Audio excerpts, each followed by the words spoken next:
ओम नमः शिवाय। मी या व्हिडिओमध्ये सांगणार आहे की मी 16 सोमवारचे व्रत कसे केले होते।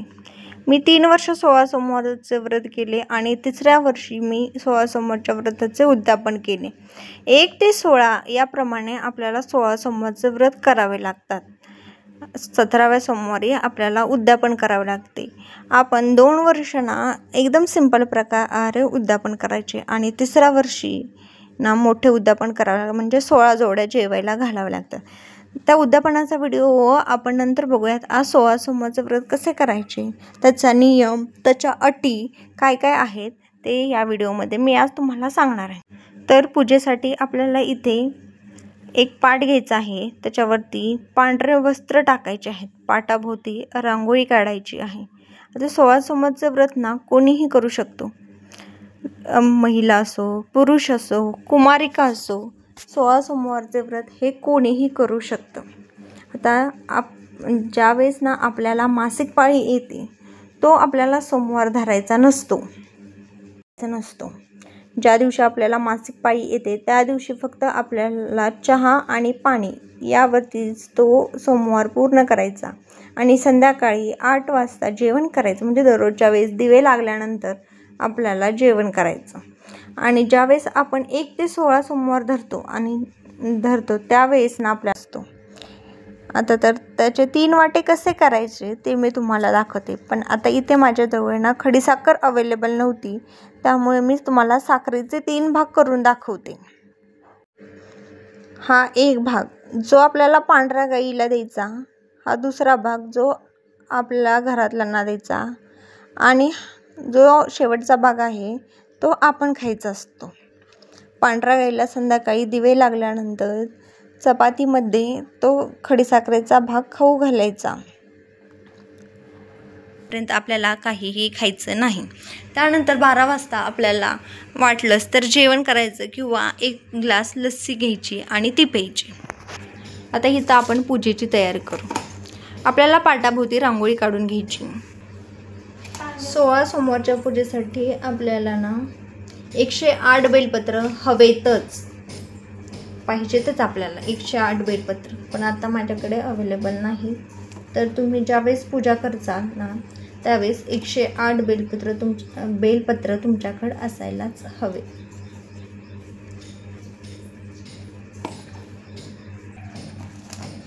मी तर रांगोळी काढून घेतली। आता मी ह्याच्यावरती रांगोळीवरती हळदी कुंकू टाकून घेते।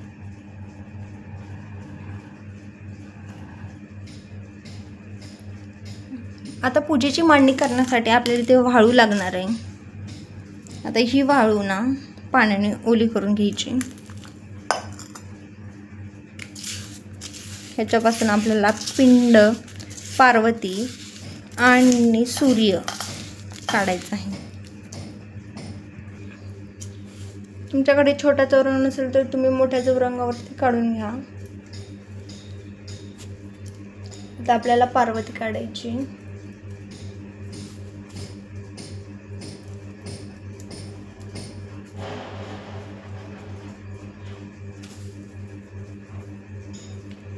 अशा प्रकारे हे तिचे 2 पाय। आपण देवापुढे कसं डोकं टेकून पाय पडतो तसं त्या प्रकारे इथं पार्वती काढून घ्यायची आपल्याला। शंकरासोबत पार्वती ही असतेच, त्यामुळे पूजेसाठी आपल्याला पार्वती काढून घ्यायची। त्यानंतर इथं आपल्याला पिंड काढून घ्यायची।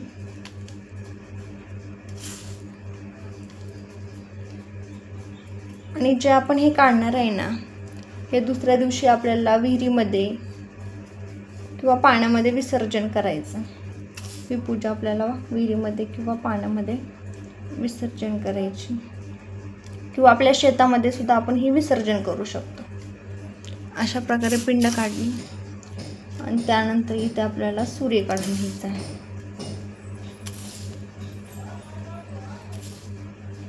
दुसऱ्या दिवशी सकाळी पूजा करून विसर्जन करायचे। पूजा, आरती, नैवेद्य दाखवल्यानंतर विसर्जन करायचं। अशा प्रकारे पूजा मांडून घ्यायची। त्यानंतर आपल्याला पिंडीला भस्म लावून घ्यायचा। त्यानंतर सूर्याला आणि पार्वतीलाही आपण भस्म लावून घ्यायचं. भस्म लावल्यानंतर आपल्याला पार्वतीला हळदी कुंकू लावून घ्यायचं आणि सूर्यालाही हळदी कुंकू लावून घ्यायचं.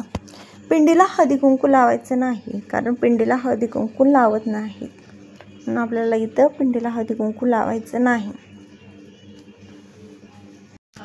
आपण उपवास हा खडीसाखरेवरती सोडणार आहोत, त्यामुळे मी इथे पिंडीला, पार्वतीला आणि सूर्याला खडीसाखरेचा नैवेद्य दाखवून घेतला. त्यानंतर 1 मूठ आपल्याला तांदूळ पिंडीवरती वाहून घ्यायचे.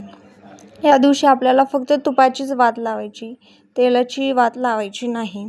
आणि सोमवार दिवशी आपल्याला पांढरेच वस्त्र धारण करायचे, दुसरं कुठल्या रंगाचे वस्त्र घालू नका. अशा प्रकारे मी ही पूजा मांडली. आता शंकराला ना पांढरे फूल प्रिय आहे, त्यासाठी इथे धोत्राचे फूल वाहतात पिंडीला आणि ते धोत्राच्या ह्याला जे फळ येतं ना ते वाहतात.